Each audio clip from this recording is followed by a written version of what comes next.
Hey Leo, happy 2020, happy new year to you. I have taken a short hiatus from videos, but I wanted to kick the year off with a 2020 outlook reading. So we're going to look at 3 different sectors of your life, and then at the end, I am going to read to you from the booklet around what this animal spirit is that you could potentially utilize this coming year to help you navigate any of the things that we find in this reading. So this is for Leo, Sun, Moon, and Rising signs. This first row will look at some general energies at play throughout your year. So this will be kind of general theme. This row will look at work and career, and this third row will look at romance and love. All right, relationships, love, romance, whatever you want to call it. All right, so let's get started. For your general theme, we have the 8 of Cups, the 4 of Cups. Let me turn my microphone on. There we go. And the Strength card. Okay. So the overall theme that I'm getting right off the bat for you, Leo, is that this year there's going to be a very serious focus on removing excess in your life. And you're probably going to have to dig pretty deep, use some internal strength in order to make these cuts. In order to kind of step away from things that you might really enjoy and things that you might really love to do, but you may come to the conclusion that too much of a good thing is not a good thing anymore, and it's going to take some determination, and it's really going to take some resolve in order, I think, to accomplish this.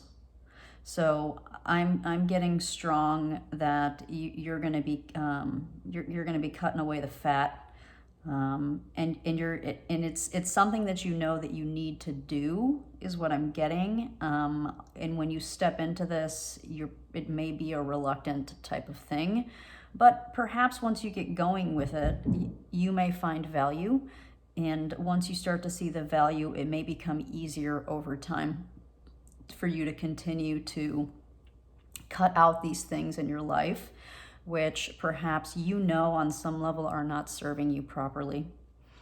All right, and so that could be any number of things. I mean, indulgences like food and alcohol and drugs could potentially apply here. It could be relationships that we keep that are not necessarily the best for us, but we don't know how to step away or we don't know what to say. And so we just kind of keep the ball going sort of like half-heartedly.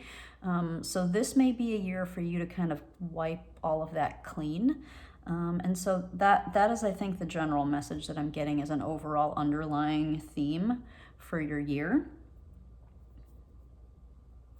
All right, let's take a look at your general energies around work and career. So the 10 of Wands, the 4 of Swords,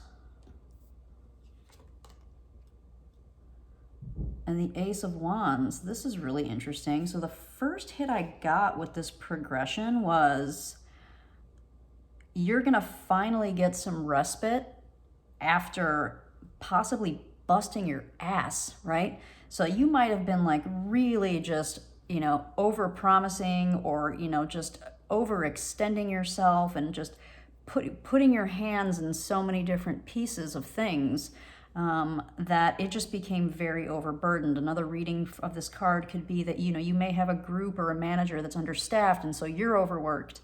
Maybe you have a manager that isn't necessarily considerate of work-life balance, and so you've been really burdened and taxed for quite some time, and you've really been kind of burning the midnight oil type of thing, and it looks like this year you're going to find a way to get some respite from that, right? And it could with this Ace of Wands here, it could very well mean changing positions or changing jobs, which is pretty exciting. Like an exciting new job opportunity may find you.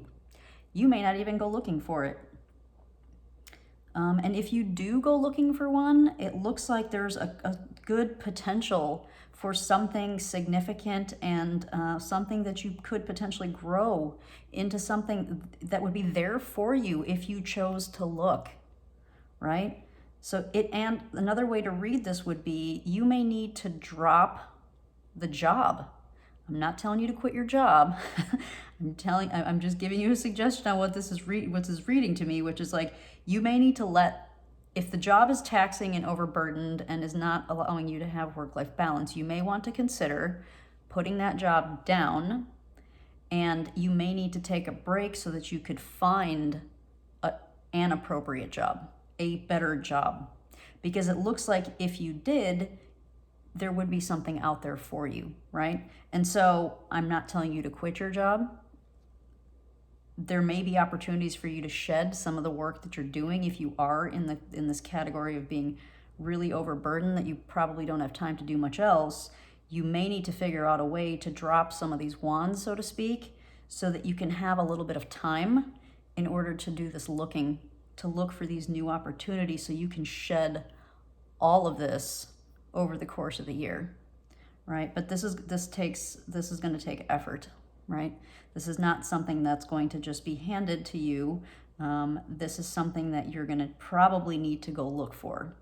There is a small percentage of you, I believe, that you may get a recruiter calling you. Somebody finds your profile on one of the job sites or something and says, hey, would you be interested? And I think that could apply to some of you, but mostly I'm getting here that it's going to require some effort on your part to prioritize what you're doing, where you're spending your effort and energy, finding ways to alleviate some of this burden, carry some of this load differently so that you have some time for this. Another reading here in the career sector would be if you have a shit ton of vacation time saved up because you're not using it because you're constantly doing this, suggestion here is to use it. Use your vacation time, take a vacation, and actually, and that may open up an opportunity for you. Taking that time away, giving yourself some headspace, right? Removing yourself from the situation, giving your brain a minute to rest and relax. You may wake up with a dream. You may meet somebody on vacation that says, oh my goodness, like I have such and such opportunity open at a particular company, and would you be interested in applying, or anything like that. But it looks like there are new opportunities available, but in order to receive them, you may need to take a time out. And again, a timeout doesn't mean quit your job. A timeout means be crafty, right? So be crafty and find a way to alleviate some of these burdens and some of this heavy weight that you're carrying so that you can take a minute to breathe. All right?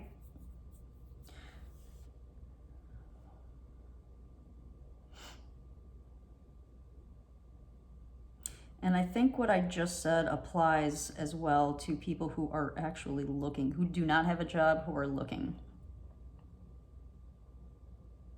In order to find this work opportunity, you may need to do some meditation and so that you can get clear, right? For me, this is like a very cluttered mind.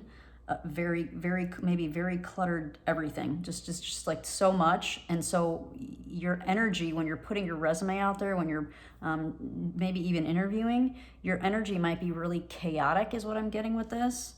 And so the suggestion here would be to, again, alleviate this chaotic energy so that and maybe your resume needs to be stripped down a little bit and tightened up a little bit, and your body's energetics might need to be toned down a little bit, and you may be able to find that through some meditation, maybe through some journaling, and then the opportunity will present itself to you.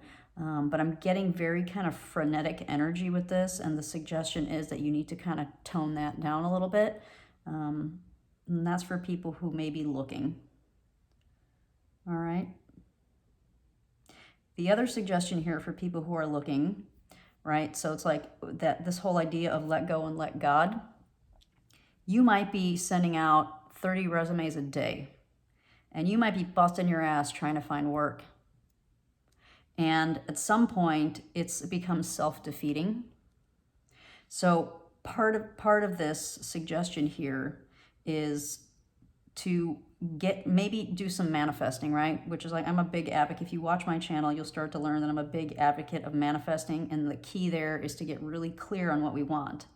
And so when we get into this calm headspace, we can get really clear on what we want. And then we can be more precise about what we're applying to. And then when we put the thoughts and the energies out there of what it is exactly that we want, because we've taken the time to figure it out, right? We've taken the time to journal about it. We've taken the time to pray about it. We've taken the time to meditate and visualize what it is that we want. The opportunities find us, right? So I think that's the suggestion here for you, Leo. So depending on which category you fall into, yeah, that's a lot. It's a lot of stuff that you're carrying and doing here. All right, let's take a look at your relationships. This is tradition, otherwise known as the Hierophant, the 10 of Coins, and Grace, which is the Star card.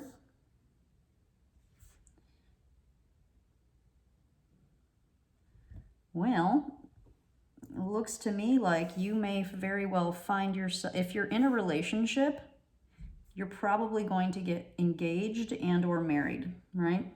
So you may get proposed to, or 2020 may be your year of like your wedding is going to be planned, or maybe it already is planned.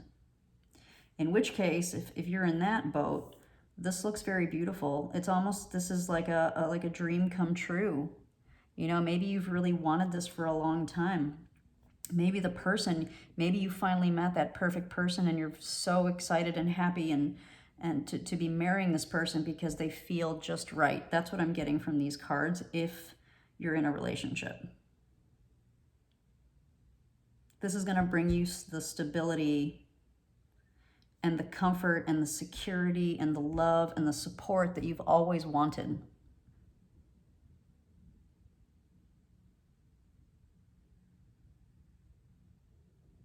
That's really beautiful.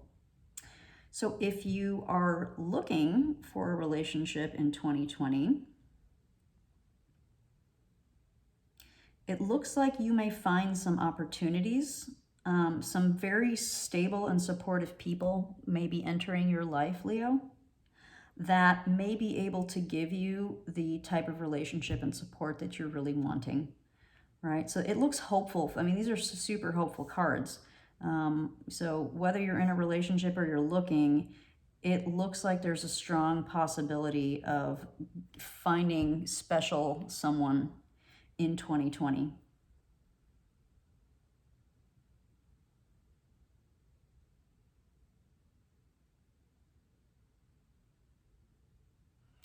Okay, let's take a look at your animal spirit message, which is pig spirit. Use your mind wisely. So let's take a look at the booklet and see what animal spirit suggests for you.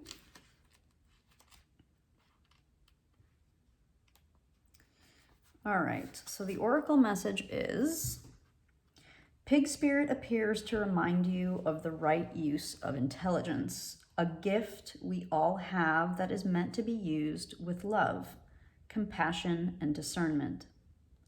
Intelligence means recognizing the value of intuition, partnered with smarts and common sense, which leads to intelligent solutions. When pig spirit appears, you are called to respect your analytical mind and use it for the highest good. I think that's here. Recognizing that all facts must be considered even when they do not fit with what you know already. Spirit blesses us with wisdom when we allow pig spirit to nudge us into open-minded, thoughtful dialogues, whether with others or internally, as we mull over our ideas of what we have come to understand. You are intelligent and capable of clear-minded thinking, shaped by the wisdom you have accumulated and the intuition that will tell you when you have more learning to do. Because not all facts are in. Now is a time that your decision-making powers are reliable, for you are in alignment with Pig Spirit's keen intelligence. And I also want to read you the protection message. So that would be for if the Pig Spirit card came up in reverse, but I'm not using reversals in any of the decks today. But sometimes the way that the protection message is worded, it resonates in a different way. And so I want to read that for you in the event that you can use part of this message for this coming year as well. Are you ruminating, turning thoughts around and around in your head, but not getting nearer to a decision or solution? Pig Spirit is here to protect you from analysis paralysis. Let your mind rest now and allow your intelligence to mingle with the mysteries of intuitive guidance, releasing your tight hold on facts and unsolved puzzles, whether it be a relationship or any other aspect of your life. And this is the center of your reading, Leo. So I think that message is coming really strong for you. So please take some time to think about that. Take some time to think about how you can get to this type of place. All right, let's see what else we have here. Another paragraph. In fact, now might be a good time to think about something else altogether and release your grip on needing to know. So we talked about that. Let go and let God type of idea, okay? When your thought processes are muddied by fear and anxiety, allows Pig Spirit to lead you back to the right use of your natural intelligence. Take a break, relax, and release that ball of worry. This could very easily be interpreted as a ball of worry, okay? Soon the smart choice will become clear to you. More facts may be needed, more digging for information, and more questioning. When seeking to learn more, enjoy the process of using your thinking prowess. All the elements of your intelligence are readily guiding you now once you've given your mind a rest. That's really powerful, Leo. And I hope that you consider working with Pig Spirit this year and taking some time to, get your mind in some kind of chill place as the easiest way that I can put it. And that, that could mean a lot of different things. This is a very general reading. So take it as it resonates. But it sounds to me, looks to me like you are really being encouraged to take a time out mentally and to allow some new energy and new opportunities to come in, okay? All right, take care, Leo. I hope you find that helpful. I'll see you soon.